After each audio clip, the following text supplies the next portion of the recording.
Welcome to today's 1 p.m. session with the Lighthouse.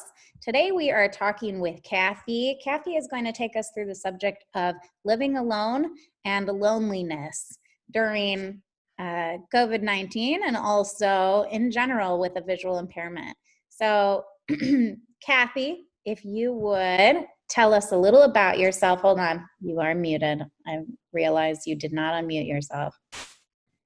Oh, you have to do that, I'm afraid. But while Kathy is doing that, I'll just tell you that tomorrow we're talking with Latricia, our O&M specialist. She is talking about gathering information. Oof, I'll have problem-solving scenario. Problem solving. Oh, you're on. Thank Hi, you. Latricia. I was going to have to pull up my calendar and make sure that was correct. Problem solving, which in a way is gathering information. What would you do? Thank you. And then Friday, we're talking with Terry about stress management through eating. And the support group is immediately afterwards. So please hang in there and spend some time with us. I know that we love having everybody on the phone. It's all like we've talked to so many people so frequently. It's like we're all friends now. So it's pretty cool to have everybody here. Kathy, take it away. Tell us a little about yourself before you start. Oh, sure. And part of this goes into what we're going to talk about. I'm an instructor at the Lighthouse. I teach the adjustment to vision loss courses, and someday when we're back on site, we can start those up again. I'm visually impaired. I have retinitis pigmentosa, and moved down to Florida 7 years ago. And like the weather so much, I didn't want to go back north. So I do live alone, and I have 2 cats that live with me. And sometimes they're very good company, and sometimes they're not. Like right now, I call them my coworkers, and they are sound asleep. But we wanted to talk today about living alone, loneliness, the isolation that we're under right now with the COVID-19, and dealing with all that with visual impairments. So some of the things we can think about, you can be alone even if you're living in a household with other family members or friends. Sometimes everybody's wrapped up in what they're doing and not paying attention to each other. So you might feel a little isolated, a little lonely, even though you have other people in the home with you. And that's sometimes to be expected because of the dynamics of living with other people. And sometimes it's something that can be worked on and made a little better. Having another living person in the house gives you some attention to focus on something other than yourself. So a lot of people, when they live alone, they become the crazy cat lady like myself, or they get dogs. And it's a living being to care for. It's a living being to talk to, and they give affection back. And it makes the time a little more fun to be with, especially if they're crazy.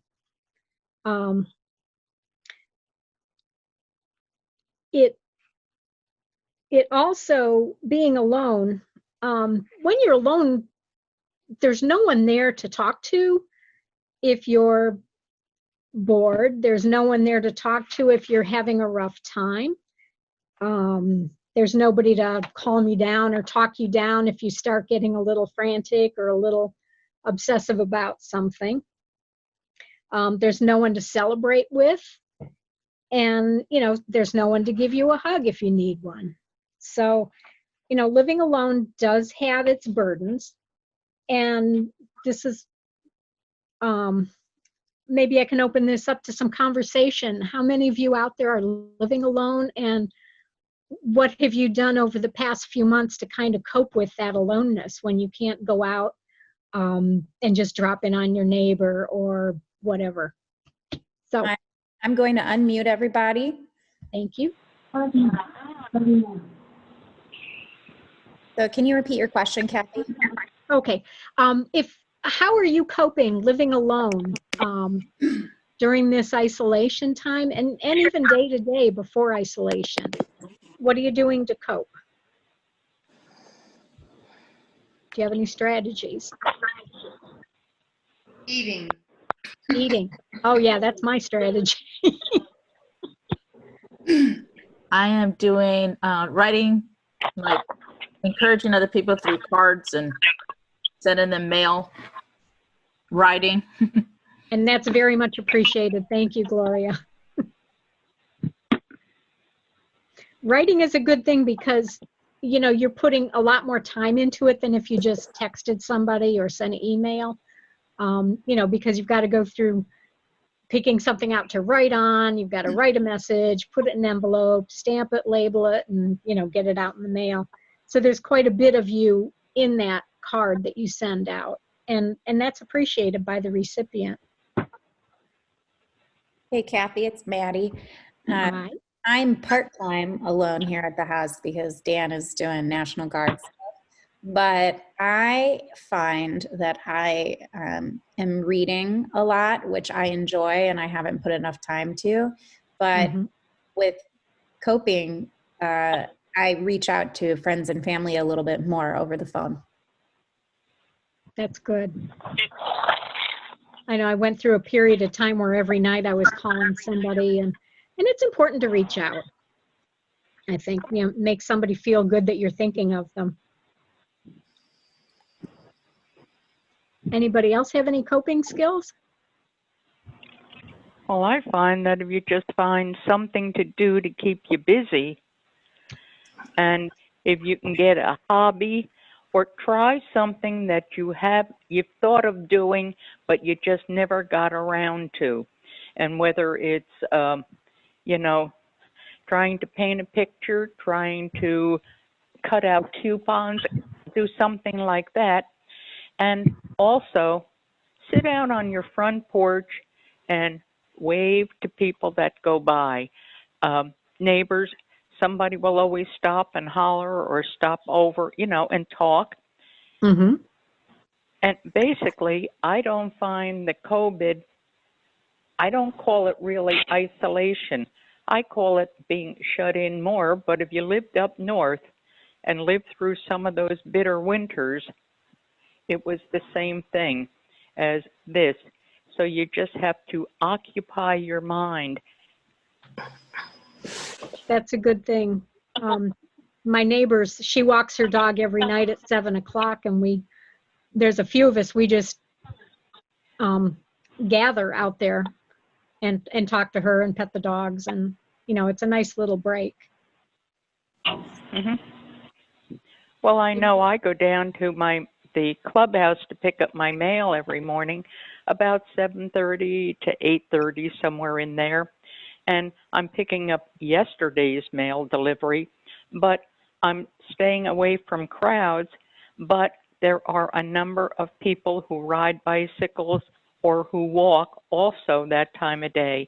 So, I mean, you get used to seeing them, and even if all you say is, hi, what's new, or something like that, somebody will always start a bit of a conversation. And it doesn't have to be a long one. It's somebody said to me one day, what are you making for supper tonight? I don't know. You know, but between 4 women there, we all got ideas, and I think we all made meatloaf that night. Oh, no kidding. That's kind of fun. And you've got that little community going, so you're not doing this totally on your own. Right.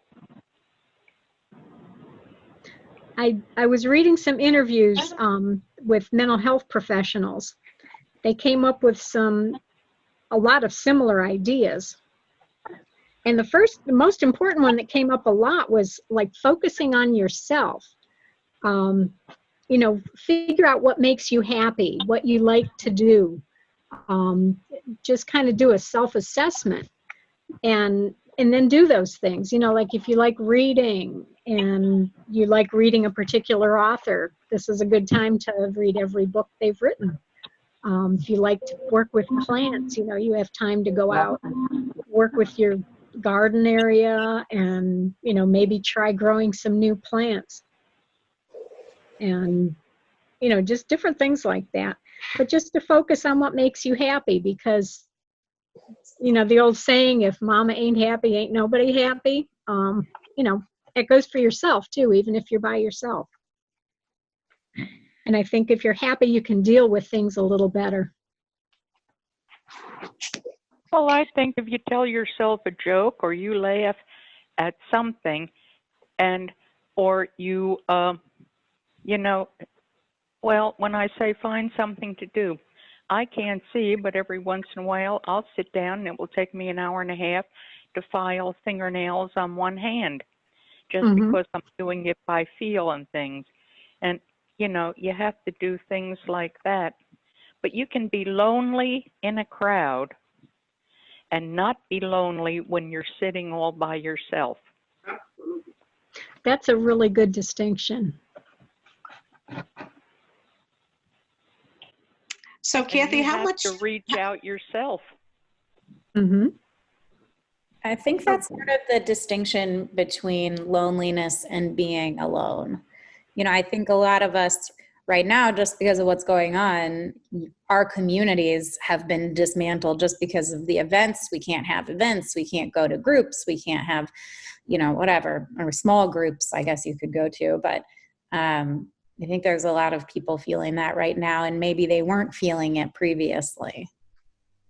You know, and sometimes your lifestyle hasn't really changed, but the fact that we're forced into a new way of living, even if that was the way we were living before, you know, not being out or doing too much, it just seems so restrictive now. Melissa, what were you going to say? Well, I was just going to say that in some of your reading on this, does it play back into what we've talked about in the past, that our adjustment to vision loss, maybe our adjustment to social distancing, is a lot based on attitude and how we're reacting to all of this. So like Julia said, what's the difference between, you know, living up north and you know, everyone's kind of hibernates through the snowstorms in the winter and then, you know, comes out and sees neighbors they haven't seen in a couple of months. So I think a lot is personal attitude and, you know, allowing yourself to feel, you know, a little down in the dumps, not getting out, but then shaking that off and finding a new purpose. They mentioned a lot of that, and they kept repeating is find joy in the things you do, find joy in yourself. I think if you accept yourself and like yourself, you're much easier to spend time with yourself if you're alone than if you don't like what you do or what you say. If you feel overwhelmed, the mental health professionals had suggested some tactics to do. They suggested make tiny plans and then celebrate when you've done it. Like find a small chore you want to do, such as cleaning out a drawer or just straightening up jewelry, or, you know, maybe reorganizing a closet or just writing a letter. When you've done that, celebrate it, because that was a job and now you've done it and yay, you feel better doing it. Another thing they suggested is to make a schedule. I think part of this not being anywhere or going anywhere, you know, your usual day-to-day schedule in the past, back in the day, you know, that's out the window. So we're home all day. And I keep hearing jokes about, you know, getting out of my night pajamas and getting into my day pajamas and, you know, things like that. But, you know, make a schedule and, you know, stick back in a routine, you know, get your breakfast at a certain time, your lunch at a certain time, and your dinner at a certain time. Get that routine going, you know, get dressed ready for the day, even though you're not going anywhere, because I think your attitude is dependent on how you look and feel. You know, if you're dressed up like you're going to go somewhere, you feel a little bit better about yourself. You're ready to meet the day. So getting ready for the day makes a big difference. Also, they suggest to set a timer when you're doing things so that you don't get distracted or don't spend too much time on something. Like if you have all day to do something, it'll take all day.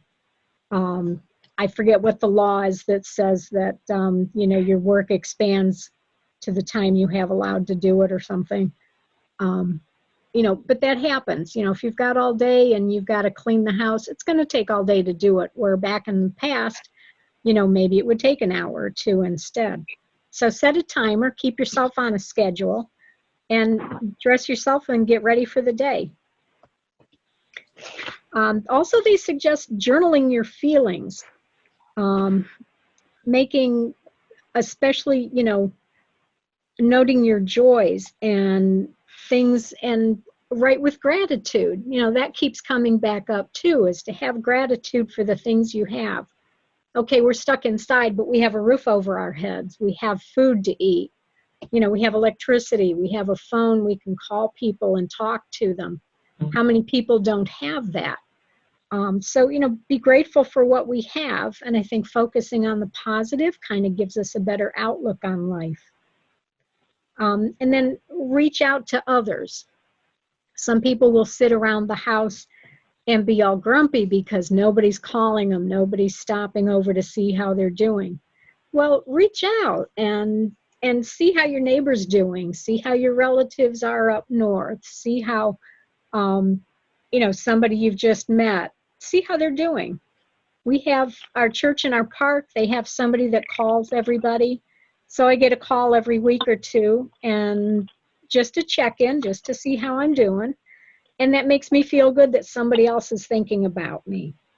And I get a call from the county every week too, just to see how I'm doing, because I'm signed up for the handy bus when we have to evacuate. So, you know, they're just checking in to make sure I'm doing okay during this shut-in time. So it makes me feel good that somebody cares enough to call me, and I extend that to other people. And my relatives I haven't talked to for a long time, they get calls from me. And it's nice to catch up. It really is. What else can you do? You can practice mindfulness. That's brought up quite a bit too. And mindfulness is concentrating on the one thing that you're doing, kind of letting go of all the other thoughts that are running around in your head, and just concentrating on it. Like if you're working in your garden, just really focus on what that plant is doing, how it's in the dirt, you know, how it looks, if you're cutting off dead leaves, if you're transplanting it. Excuse me. You know, just focus on that. You know, if you're doing something around the house, give it your full attention. And that kind of focuses on what you're doing, and it chases the other thoughts away. And it just isolates your thought process. Hey, Kathy. Hey, what? It's Maddie. Can I add to that? Because Absolutely. I've seen that lately. I feel like, you know, we are trained, groomed to be trying to do 10 things at a time, whether on your phone, around the house, you know, you take your laundry to the machine, and on the way you grab all of these things to put away, and then nothing gets done. And I think that sometimes I do that when I'm here by myself, because maybe I'm just trying to be as efficient as possible. So I have picked up the mantra of, you do not need to do more than one thing at a time. You can put your energy and focus into one thing, because then suddenly you've squandered the day because you've gotten nothing done or whatever. But there's something, you said that and it brought that to mind, because it's hard to get your brain back to thinking, okay, I don't need to be sending a text message or talking on the phone while I'm doing all of these things. I can just focus on gardening, or focus on, you know, cleaning, or whatever task I'm trying to do. That's true, because nothing's more frustrating than to spend the whole day being busy, and then at the end of the day you're like, I didn't get anything done. I have all these projects started, but nothing's completed. And I think that adds to the burden of the following day too, because now you've got to do 2 days worth of work instead of one. One other suggestion they said was, don't plan too far ahead. You know, especially with this lockdown, when we're staying indoors as much as we can and not having the social life we used to, just plan a day or 2 or 3 ahead. And that gives you a focus, that gives you an endpoint. And it's immediate too, because you're going to, plan, say maybe in 2 days you're going to cook a wonderful dinner, or maybe you're going to call an old friend, so that's a couple days to look forward to, and it doesn't stretch off into infinity, like if you're going to do it next month or in 2 weeks from now. I think that's a very useful suggestion. It makes the time go by faster if you do it in smaller chunks. I think too, Kathy, if you have something that's just a few days away, that's where your focus goes. So you're not focusing on the big picture of the whole next 2 weeks. You're only focusing on maybe getting 4 to get the groceries for that meal you're going to plan in 2 days. Right. Mm-hmm. And it just doesn't seem so overwhelming if you bite off in little chunks and work through it that way. Oh, well, I have a mantra, which is, when I start to do something, my thoughts are, I'm retired. What else do I have to do?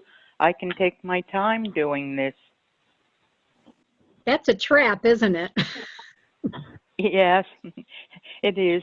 But, I have a nephew who, there could be 40 people sitting around in his living room, and he is pasted in front of the TV, so he's in his world of his own, or he's pasted in front of the computer in the family room. And I don't think that he has had a good conversation with anybody in the family or in his household for weeks at a time. That sounds like my grandson's. That can be very boring, and it can really make you go down, because after a while, there's nothing on TV, and how much can you do on the computer, that you haven't already done? Well, that was another suggestion, was to limit your screen time, because it's really easy to start scrolling through on the internet, or to look through Facebook, or send text messages, and all of a sudden 2 or 3 hours have gone by, and you're like, whoa, what did I get done? And then you get kind of tired because of the stuff you're reading. So if you set a timer and say, okay, I'm going to be on Facebook for an hour or a half hour, and then when the timer goes off, you're done. Walk away from it. Do something else. Well, I find that if I'm doing a book on tape, if TV is on, or I'm doing mail or writing letters, I am doing nothing but sit on my bottom. And I think that you should set an alarm, because every, say, 2 hours, when that alarm goes off, you should have to get up and walk around your house for 5 minutes, or do some sort of exercise. I don't care whether it's hopping in and taking a vigorous shower, or, sweeping a floor. But just to get the circulation moving again, you feel better. Yeah, that's a good point. Well, they recommend that anyways when you're working, if you're in front of a computer, to get up every hour or so, just to get the circulation going. And, binge watching, the same thing. If you binge watch television, set your timer. Just, give yourself an hour, 2 hours, and get up and walk away from it. And like Julia says, walk around your house, walk outside.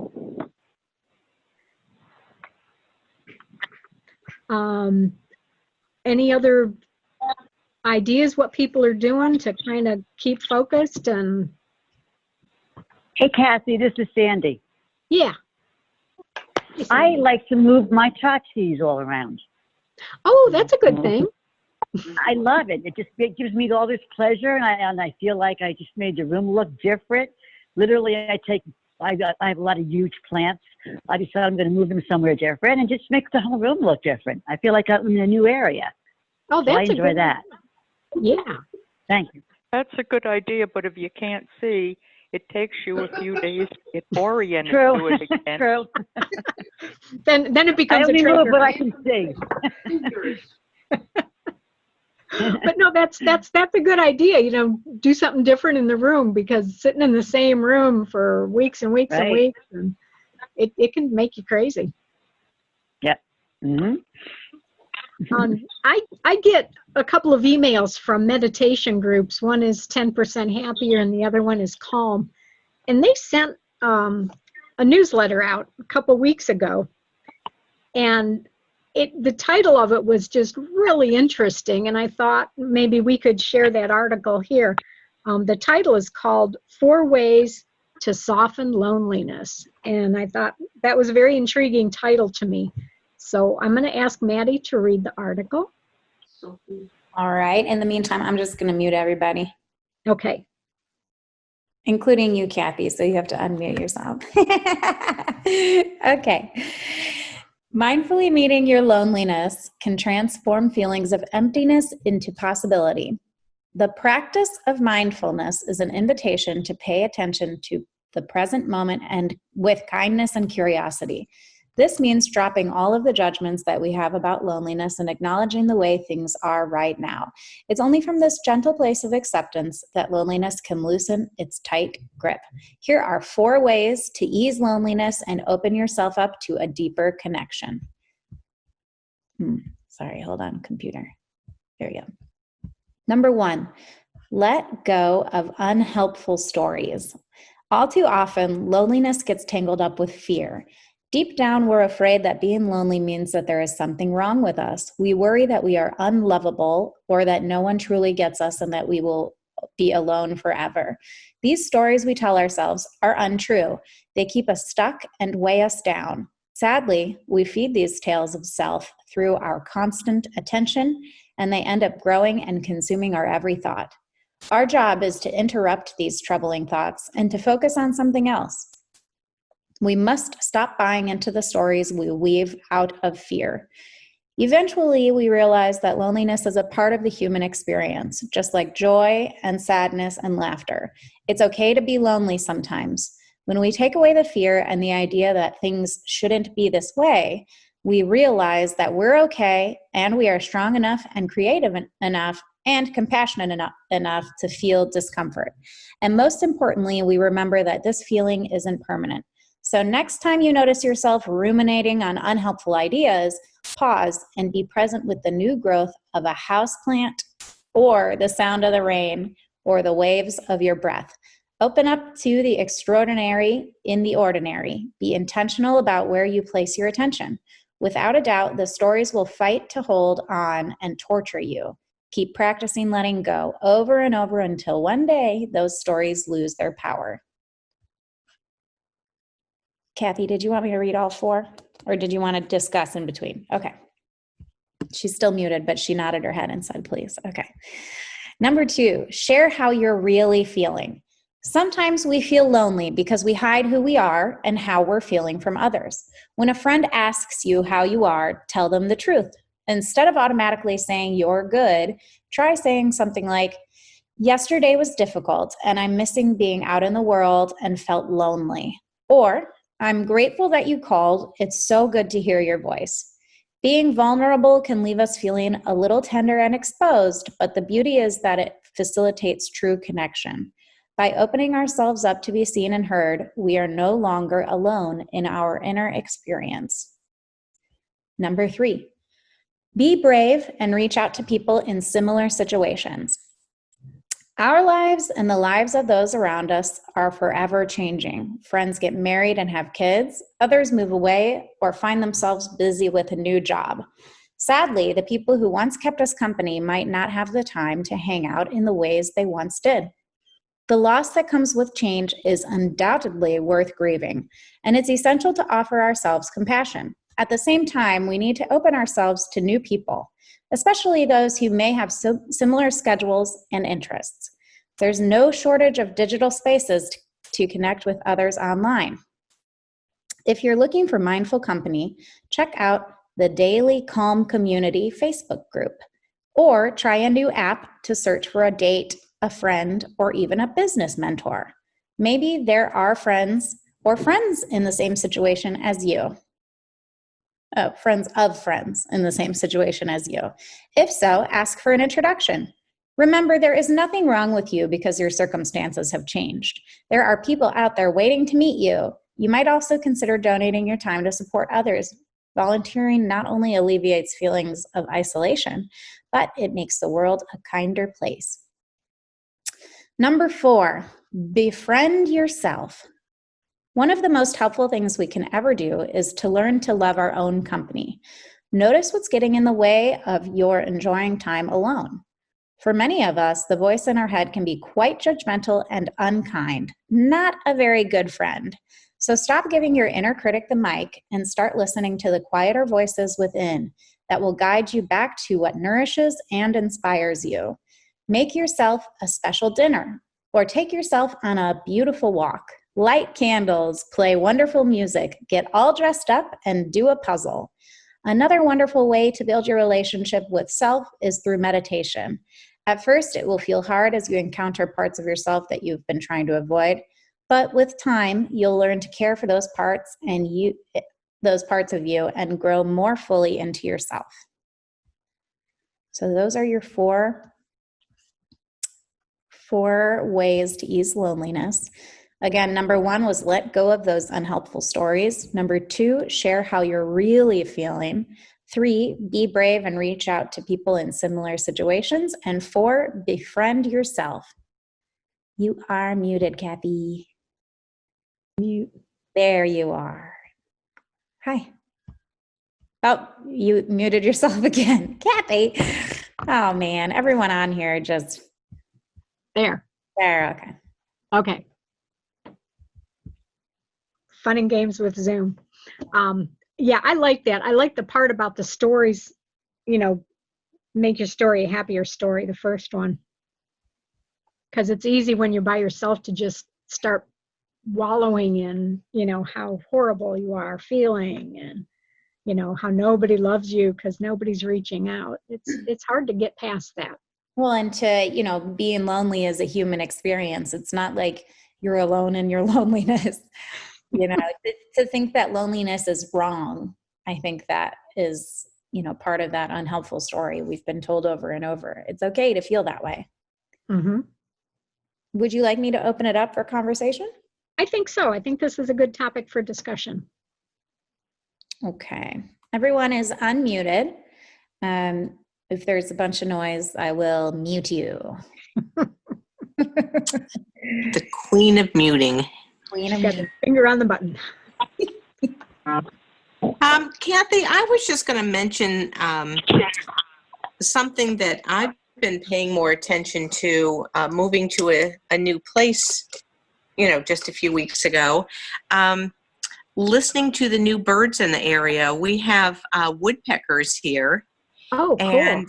And they move, they hit different trees around the house, and I'll start to hear it and I'll stop everything and just focus and wait for the next round of, I don't know if they call it pecking or drumming is what they call it on the trees. Oh, okay. And it's really, it's drawn me to the yard and listen for the woodpeckers, and then the blue jays get in a certain area scattering, and had an ibis in the front yard. I don't see where the woodpeckers are, but I can certainly hear them, and the blue jays, and really to just stop other things and just focus on nature and enjoy the drumming or the bird calls, and just stop for a moment and just appreciate nature for a minute. I love listening to the birds sing. And, we get so many birds through here. We've got parrots and the mockingbirds and not so many mourning doves. But I heard a woodpecker the other day, and I was kind of excited to hear that because I think they're fun little animals. And, then the ospreys and stuff. So you're right. Just focusing on the birds is just a nice way to, kind of forget about everything else and just have a moment of enjoyment there.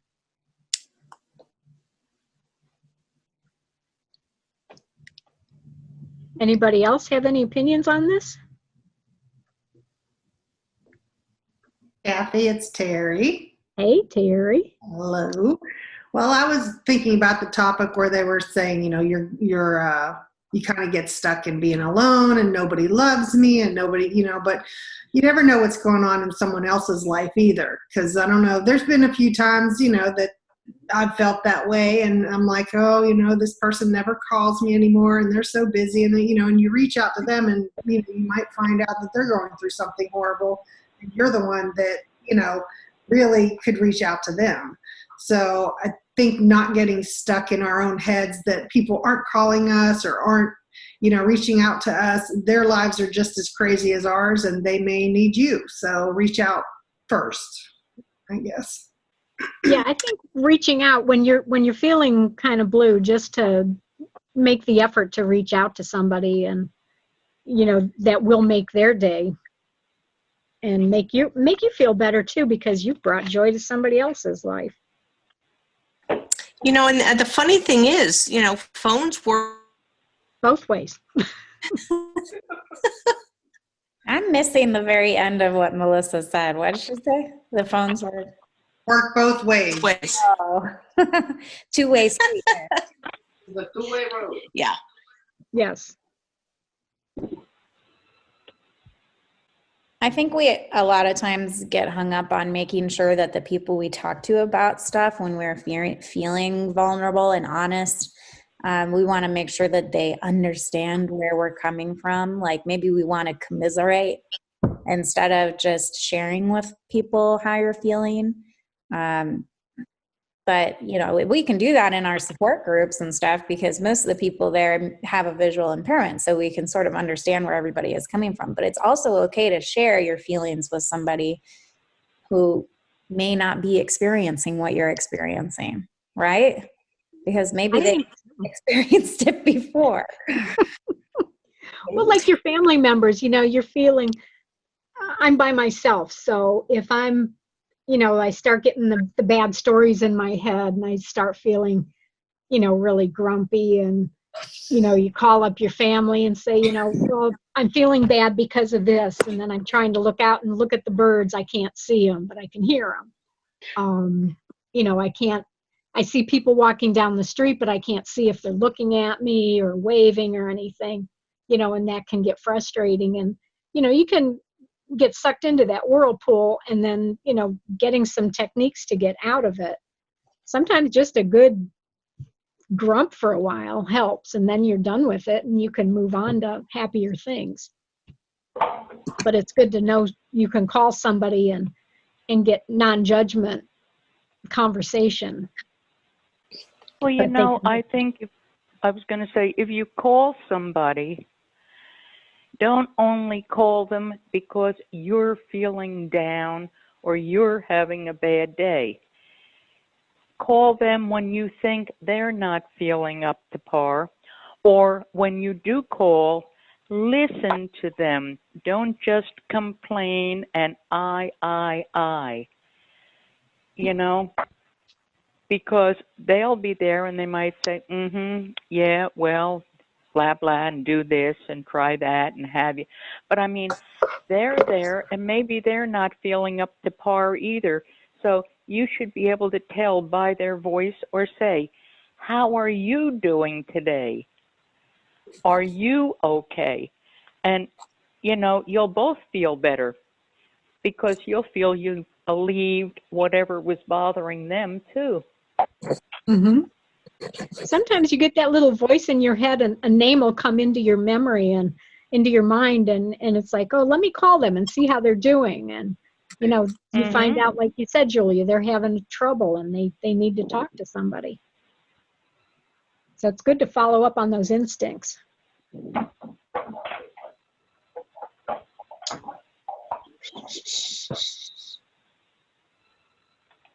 I think, Melissa, you too, when you move to a new neighborhood, you've kind of left your old support group behind. Your neighbors that you knew, maybe didn't know them personally, but you knew their habits and stuff. So now you've got to learn all your new neighbors and into that flow. And see, that's been a little difficult since we're all social distancing. So, so far it's been, waving and saying hello. and that's it. We're just not at that point where, you're going to have people over and barbecue or whatever. So I do look forward to meeting more of the neighbors when, we're able to. But they at least see me walking around with a white cane, and they see me walking with my grandson. And so, they have a little idea of, where I'm coming from. And I do understand we just can't meet yet. One day we will. And, so hopefully sometime soon. I am a social person, so I look forward to that day. I think human beings, we're social animals, whether we're introverts or extroverts. We'd like to be in company with others, whether it's a big crowd or a small crowd. And, this can be kind of painful for people to go through, just being by ourselves. Well, and sometimes I think it's good to be by yourself. It's giving yourself a moment to read a book or take a bubble bath or just like Calm suggested, lighting some candles. I put 3 jar candles on the kitchen table and the lights were out. I was listening to a book and just had the scent of these 3 different candles and some flickering light. And it felt really peaceful and enjoyable. And, it was just me and Bentley, my dog, just, listening to a new book and just adding some ambiance to the room. And it was fun. And so I think that there are some little tips to kind of treat yourself special, even if it's just lighting a couple candles or something like that. Mm-hmm. Well, I've heard of people that, even though they're alone, they'll make dinner time a very special occasion, with the candles on the table. I always make dinner special. And I'm an eater. Well, sure, yeah. But it's one thing to stand at the counter and eat your dinner, and it's another to sit down to the table with a placemat and a nice full setting and, nice music on, and just make it a special occasion for yourself. I want to add something here, just because I think there is a distinction between being alone in the house for an evening and being alone for many days or weeks in a row in your home. And I do want to just add that sometimes when I'm here by myself, maybe it's 2 or 3 weeks by myself, you start to feel crazy. Like you start to feel like a cuckoo bird. You talk to your dogs 24/7. Like you start to lose your grip. It's true. And you're not going crazy. It's fine. But I do find that to have, like what you said, get up, get dressed in the morning. For me, I get up, I wear like workout clothes. I could wear it all day. Get up, put on something comfy but workouty that's not pajamas, and then make breakfast. So I always make breakfast. I don't do big dinners anymore when I'm by myself because it's a waste. I love to do breakfast. So if you can find some kind of, I don't want to say schedule, but the flow of activities that you enjoy personally, that maybe when my husband's home, we don't do those things because we're busy or, I don't know. Maybe that's a tip for some people who might be alone for more than just an evening at a time. And it's easy when you're alone to not worry about picking up after yourself or making things tidy because nobody's there to care. But if you have your schedule set up and stick to it as close as you can, then you're always feeling, I don't know what the word is for it, but complete, prepared. ready. Put together. Yeah. I feel put together. Yeah. Although I did have to bring my cleaning lady in. I couldn't. I know it's just me here and I should be able to pick up after myself. I have a friend who'll come and clean the house and did have to have her come in. But maybe it's my own personal problem. Well, mine comes in too, but I have to tidy up before she can come in and clean. So, you know, that. Accountability. That's the old story. Well, she doesn't know where all my stuff goes. So, No, she wants to create new places for them. oh, it's a treasure hunt sometimes. Well, I think Keep you what busy. what everyone's alluding to a little bit is, treat yourself the way you would treat company. That don't stand and eat at the counter. Put down a placemat plate and light a candle and have a meal at the table and get up and showered and dressed. It may not be your Sunday best, but you're keeping a routine and keeping yourself going, and or even change that routine and have your coffee and toast in the morning out on the porch, or something like that, so that you're taking care of you, and you are special and important too. And you deserve to have a plate at the table and not just standing at the counter and something like that. So, and light that candle. It's not just for everybody else, but for you too, and celebrate yourself a little bit. That's a good point, because how many times have we gotten something special, whether it's food or a candle or something, and we save it for a special occasion. I think every day we get up is a special occasion, so treat yourself and enjoy those fun things. And you mentioned the letter, the email that you got from Calm, and I don't know if people have smartphones or how they can connect, but it's a nice app that has guided meditation and things like that can really help you if you're not used to meditating or mindfulness, and it can help give you some guidance to self-soothe yourself.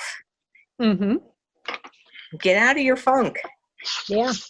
And I like 10% Happier because that's also an app, and they bring out different meditations as well. And I'm getting more into meditation and self-awareness. Go ahead, Julia. Yes, I was going to say I get 10% happier every evening before dinner because I have a glass of wine or some sort of a cocktail, just one, just before dinner, sitting out on my front porch. And, sometime I'll have a book on tape with me or not. But, I mean, that is, to me, my total relaxation time for about 20 minutes or a half hour. And then I come in and have my dinner. And, I mean, it's, I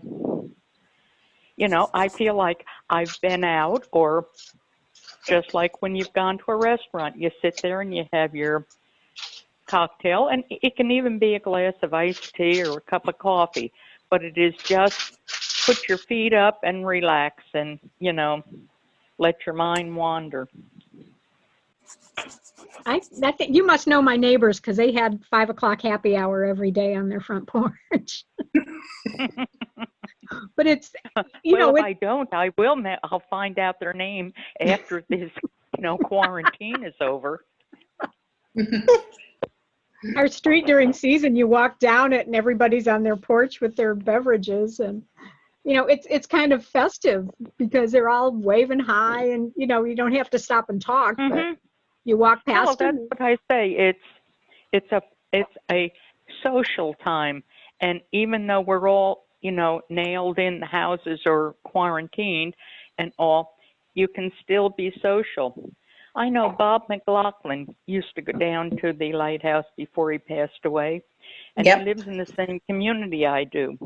And every day at 4:30, Bob McLaughlin pulled his golf cart out in his driveway and had his martini. And everybody that lived within a block and a half of him in any direction would always stop by. And if you didn't bring your own drink, his daughter would usually be there, and she would mix up something for you, whatever. And so we used to call him, the happiest bartender in town. But, it's you have to do, and no matter how silly or foolish or whatever, and before this days would go by and I wouldn't have a glass of wine or a beer or anything. And now, that's my time every day, and I look forward to it. I think it's helpful. Yeah, I do too. I like establishing new routines, because we're in a different time. We'll have a new routine. Well, if I keep this routine up, when the quarantine goes away, I'll be running to AA meetings, I guess.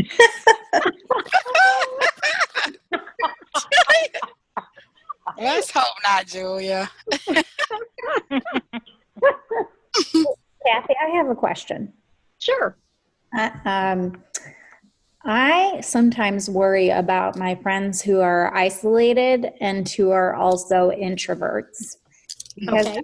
I think right now it's very easy to use things like our, social distancing or quarantining to say, oh, I don't need to go in and, go talk to whoever. Because sometimes when you're an introvert, like you don't get your energy from talking to other people. So why would you reach out, or why would you try to participate in a community? So what would you say to those people? And I'm going to speak as an introvert myself. I like being around groups of people. I like doing things, but I like it in small doses. And sometimes I'm very relieved to come home to a quiet house and just sit. But I think, reaching out to somebody and not expecting a 2-hour conversation, but just, a quick phone call to see how they're doing. I think, as an introvert, I like when people reach out. Oh, here's my cat. There's a big black cat butt on the screen. That's Rocky. Rocky's got to see what we're doing. He's my entertainment. He's not an introvert. He's not an introvert. He's the extrovert. But it's just, you kind of like your peace and quiet. And I'll tell you, as an introvert, it's very easy to get comfortable into being alone and not doing anything. But it takes an effort to reach out, and sometimes it's nice when somebody throws me a lifeline. So reach out to your introvert friends, people. Exactly. And don't keep them on the phone for hours, but just check in. How you doing? Well, to make a point too, Kathy, is like you were talking about getting up and getting ready for the day and things like that.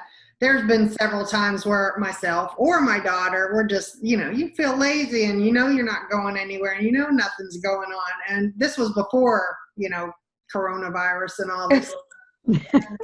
It's like, I was kind of trying to tell her, we need to get up and get dressed and we need to do that, and no. She wants to just lay around, and then inevitably somebody will contact you or stop by and say, hey, I would just want to see if you want to go to lunch, and then my daughter, I'd be ready. And I'd say, sure, let's go.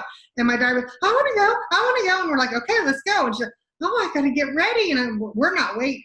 So, there is that unexpected surprise sometimes, and you want to be ready to go out and do things if, the opportunity presents itself as well. Yeah. So it's a kind of a good habit to get into, at least getting yourself together during the day, so that if there is an opportunity to not be alone, you can just, grab onto it and go. Yeah. Well, sometimes it's good to, just take the day off, but to make that your lifestyle, that's when it gets dangerous. And there's consequences, like you can't go out to lunch with your friends. But it's, I like the routine, more gets done. I like the timer. It reminds me to keep focused and on task. And, by the end of the day, then I feel like I've accomplished, even if it's one little thing, I feel like I've done something and the day hasn't been a total waste. So that's. Well, and if I could jump in here and go back to talking about friends that might be introverts, mm-hmm. I think that sometimes we might need a delicate touch, that you don't want to push too hard if someone is by nature an introvert.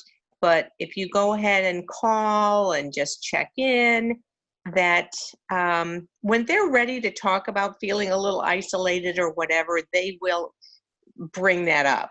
But if you just keep letting the introverts know that you're there, and like you said, not be on the phone for 2 hours, but just make some contact and check in on them, I think that helps open that door and keep them connected, you know, and not let, this become too overwhelming for them. Yeah. And one thing we forget is that, it's not just us that are isolated. It's everybody in the whole world is going through this. And sometimes knowing that we're not the only ones suffering through this isolation kind of makes it a little easier to bear. It's like, okay, I realize that people over in Europe or over in Africa or over in South America, they're all indoors as well. They can't get out and do what they used to do. So making it global makes it less personal. Well, but I think for a natural born introvert, this enables them to close down even more. And so I do think just some gentle nudges and casual phone calls helps to open that door for them. And even if you start your phone call with, do you have a few minutes to talk, kind of acknowledges that their time is valuable. And, you're respectful of that time. And that way they know they're not locked into a long conversation. Nothing worse than that. I know some people I wouldn't answer the phone to because it's like, oh, this is going to be a 3-hour call. I don't feel like it. Well, I wanted to, before we can keep having conversation here, it is 2:00. So for those who need to jump onto another call, I want to thank Kathy for her conversation and experiences here. And I'll open it up again. I know that I kind of muted people when they had feedback going on. But if anybody wants to add any comments or tell us any stories about, I guess, this experience here, feel free.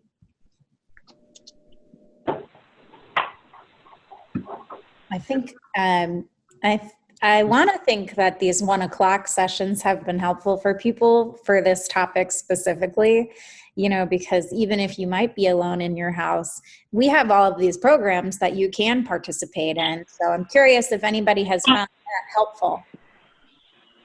And you can come in your pajamas. Yes, you can. No judging. No judgment. That you turn your camera off. Well, I like the fact that there's a lot of themes that keep coming back and forth as far as like gratitude, just for the little things, mindfulness. Is stress management, right? Because that's you can't rely on somebody else to manage your stress.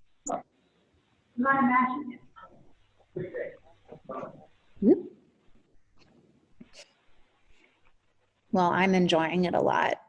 Oh, good. I think we're under, we've got a good roll going now.